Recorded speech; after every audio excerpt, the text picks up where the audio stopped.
안녕하세요. 스포츠 분석 천교수입니다. 저희 채널을 방문해 주셔서 감사합니다. 이번 회차 천교수 가족방 적중 내역입니다. 적중하신 분들 모두 축하드리며 오늘의 경기 분석도 재밌게 시청하시고 유익한 정보 얻어가시기 바랍니다. 천교수 가족방 입장은 영상 하단 고정 댓글을 통해 입장 가능합니다. 그럼 오늘의 경기 분석 시작하겠습니다. 9월 4일 일본 축구와 A매치 5경기 분석 시작하겠습니다. 첫 번째로 가와사키 대 반포레고우 경기 알아보겠습니다. 먼저 가와사키는 최근 삿포로와의 경기에서 2대0으로 패배하며 이변을 연출했다. 경기 내내 61%의 높은 점유율을 기록했으나 파이널 서드에서의 결정적인 찬스를 만들지 못하며 공격 효율성이 떨어졌다. 대부분의 슈팅이 상대 페널티 박스 밖에서 이루어졌고 이는 수비를 뚫는 강력한 공격 옵션 부재를 보여준다. 특히 와키자카와 타치바나다와 같은 능숙한 미드필더들이 있음에도 불구하고 조직적인 수비를 무너뜨릴 수 있는 크래커가 없어 공격이 단조롭다. 이러한 문제는 시즌 내내 하위권 팀들과의 경기에서도 드러났으며 이들 팀을 상대로도 어려움을 겪었다. 이는 팀의 전술적 다양성과 창의력 부족을 시사한다. 이어서 고우는 일본 2부 리그에서 중위권을 유지하며 상대적으로 안정적인 경기력을 보여주고 있다. 주로 측면을 활용한 역습과 드리블 돌파를 통해 빠르고 직선적인 공격을 전개하며 카즈히로, 우타카, 요시키 등의 선수들이 이러한 전술의 핵심이다. 비록 파이널 서드로 공을 운반하는 빈도는 낮지만 일단 전달된 공을 지키는 능력은 뛰어나 75%에 달하는 높은 성공률을 보인다.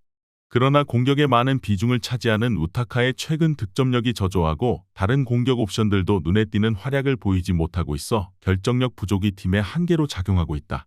근소하게나마 가와사키가 우위를 점할 것으로 보이지만 가와사키는 기동력이 좋은 하위 팀들을 상대로 고전하는 경향이 있다. 양 팀의 최근 경기력과 전술적 특징을 반영해보면 가와사키가 기본적인 전력 우위로 주도권을 가지며 압박할 것으로 보인다. 이번 경기 가와사키 승을 추천합니다. 핸디 언어버 및 최종 조합은 고정 댓글 링크를 통해 가족방에서 확인해주세요. 두 번째로 요코하마 마리노스 대 삿포로 경기 알아보겠습니다. 먼저 마리노스는 일본 1부 리그에서 상위 전력으로 손꼽히는 팀 중 하나로 대량 득점을 통해 하위권 팀들을 압도할 수 있는 공격력을 갖추고 있다. 그러나 내려앉는 수비를 가진 팀을 상대로는 효과적인 공략에 어려움을 겪는다. 높은 수비 라인을 유지하며 공격적으로 나서지만 에두아르도의 넓은 커버 능력에 비해 하타나카와 마츠바라의 수비 안정감이 부족해 불안정한 모습을 보인다. 컵 대회에서는 1군과 2군을 혼합한 라인업을 구성하는 경우가 많아 주요 득점원인 로페즈와 엘버가 모두 출전하지 않을 가능성이 크다. 그 결과 2진급 공격 옵션인 아장베나 우에나카의 득점력이 충분히 발휘될지는 불확실하다. 이어서 삿포로는 이번 경기에서 최정의 전력을 투입할 가능성이 낮아 보인다. 리그 순위가 낮은 상황에서 컵 대회에 주력할 이유가 부족하기 때문이다. 최근 경기에서 가와사키를 상대로 승리했지만 이는 주전 선수들이 기여한 결과였다. 이번 경기에서는 바카요코와 스즈키를 포함한 일선 투톱을 배치할 가능성이 있지만 페트로비치 감독의 보수적인 전술 성향을 고려할 때 유연한 대응이 쉽지 않을 전망이다. 또한 올 시즌 원정 14경기에서 2승에 그친 점을 감안하면 삿포로의 원정 경기력은 신뢰하기 어렵다. 이러한 점들을 고려할 때 삿포로의 전술적 대응은 제한적일 수 있다. 삿포로가 최근 좋은 경기력을 보였지만 이는 주로 1군 선수들의 활약에 의한 것이고 컵 대회에서 2진급 선수들로 경쟁하기에는 어려움이 클 것으로 보인다. 요코하마 마리노스의 공격력이 강력하다. 상대의 수비적 전술을 뚫는 데 집중할 것으로 보인다. 이번 경기 요코하마 마리노스 승을 추천합니다. 핸디 언어버 및 최종 조합은 고정 댓글 링크를 통해 가족방에서 확인해주세요. 경기 분석 잘 보고 오셨나요? 다음 경기 분석 보시기 전에 천교수 가족방 입장하시는 법 안내해드리도록 하겠습니다. 첫 번째로 영상 하단 댓글을 클릭해주세요. 두 번째로 링크를 클릭하신 후 세 번째로 채팅 참여하기 클릭하셔서 문의 주시고 답장 기다려주시면 됩니다. 남은 영상, 유익한 정보 얻어가시길 바라며 이어서 다음 경기 분석 시작하겠습니다. 세 번째로 니가타 대 FC 마치다 경기 알아보겠습니다. 먼저 니가타는 최근 5경기에서 패배가 없으며 특히 최근 3경기에서 단일 실점만 내어주며 수비적으로 안정된 모습을 보여주고 있다. 수비진 피츠제럴드와 덩의 조합은 매우 탄탄하여 상대 팀들이 득점 기회를 만들기 어렵다. 미야모토와 아키야마가 지키는 중원 또한 견고하게 구성되어 있다. 그러나 공격적으로는 상대 박스 안으로 진입하는 비율이 낮고 슈팅 시도 중 30%만이 상대 박스 안에서 이루어지는 등 결정력에 문제가 있다. 이로 인해 대량 득점의 가능성은 낮아 보이며 철저한 수비적 접근이 필요할 것으로 보인다. 이어서 마치다는 우라와를 상대로 2대2 무승부를 기록하며 1위 자리를 내줬다. 경기에서 45%의 낮은 점유율에도 불구하고 24회의 슈팅을 시도하며 공격적인 경기를 펼쳤으나 득점력 부족이 드러났다. 마치다는 주로 롱볼과 측면 크로스에 의존하는 다이렉트 플레이를 선호하며 알비렉스 니가타와 같이 공간을 잘 노출하지 않는 팀을 상대로는 어려움을 겪을 수 있다. 최근 합류한 소마와 오세훈의 활약이 일관되지 않고 주력 공격 자원인 아라키가 부상으로 출전하지 못해 전력에 차질이 생겼다. 이러한 변수로 인해 원정 경기에서의 승리 가능성은 불확실하다. 마치다는 다이렉트 플레이와 공수 전환이 강점이지만 니가타는 경기 템포를 조절하고 공간 노출을 최소화하는 데 능하다. 이로 인해 경기 양상은 지루한 흐름으로 진행될 것으로 보인다. 접전이 예상되는 매치업이다. 이번 경기 무승부를 추천합니다. 핸디 언어버 및 최종 조합은 고정 댓글 링크를 통해 가족방에서 확인해주세요. 네 번째로 나고야 대 산프레체 경기 알아보겠습니다.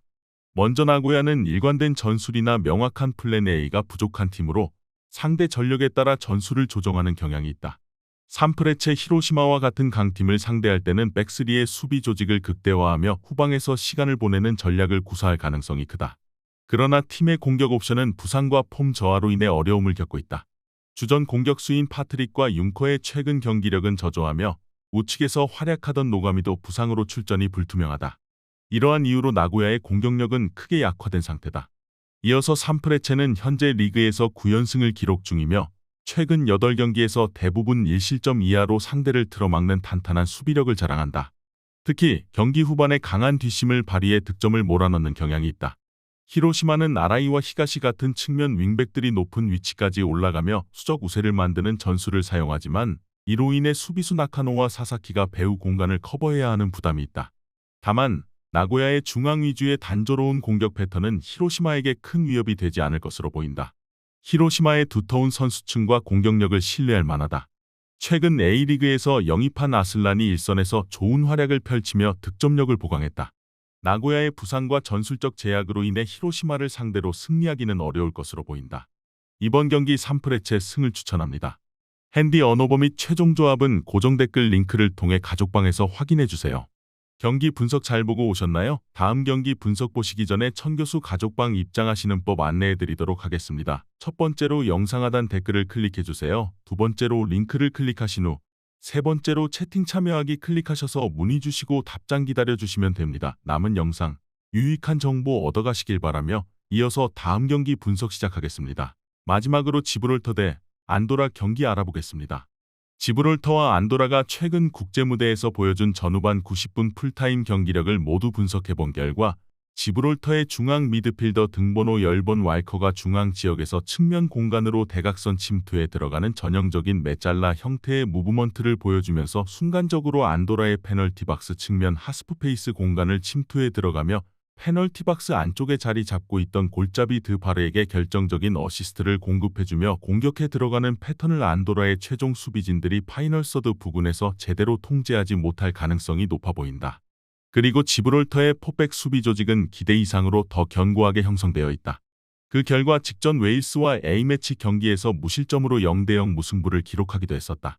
견고하게 형성된 지브롤터의 포백 수비 조직을 안도라의 공격진들이 쉽게 뚫어내긴 어려울 것이다. 지브롤터는 중앙 지역에서 측면 대각선으로 침투하는 전략으로 재미를 보고 있다.